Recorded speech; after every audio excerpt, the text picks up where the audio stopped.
తెలంగాణలోని ఎక్సైజ్ శాఖకు మంచి పేరు తీసుకురావాలని excise enforcement director Kamal Haasan Reddy కోరారు. తెలంగాణలో ఎక్సైజ్ శాఖ పట్టుకున్న గంజాయిలో 90% గంజాయిని భద్రాద్రి, కొత్తగూడెం, ఖమ్మం జిల్లాలలో పట్టుకోవడం ఆనందంగా ఉందన్నారు. మరింతగా కృషి చేసి రాష్ట్రంలో డ్రగ్స్, గంజాయి లేకుండా చేయాలని ఆయన సూచించారు. భద్రాద్రి, కొత్తగూడెం జిల్లా నుంచి 72 మంది ఎక్సైజ్ అధికారులకు ఆయన నగదు రివార్డులు అందజేశారు.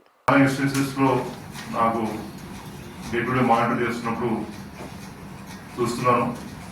ముఖ్యంగా ఖమ్మం జిల్లా, కొత్తగూడెం, ఖమ్మం జిల్లాలకు సంబంధించినటువంటి అధికారులు, సిబ్బంది ఒకటి రెండు సందర్భాల్లో నైట్ మొత్తం కూడా ఒక అక్కిని పట్టుకున్న తర్వాత, ఒక గాంజా వెహికల్ పట్టుకున్న తర్వాత నైట్ అంతా ట్రాక్ చేసి తెల్లవారు వరకు అఫ్ఘానియా వాళ్ళు కూడా పట్టుకోవడం జరిగింది.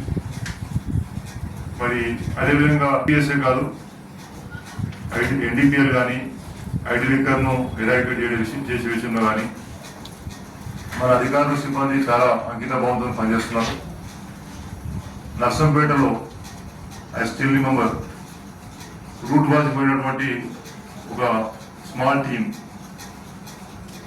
Unfortunately met with an accident. అందులో కానిస్టేబుల్కు చాలా సీరియస్ ఇంజరీ అయింది, హెడ్ ఇంజరీ.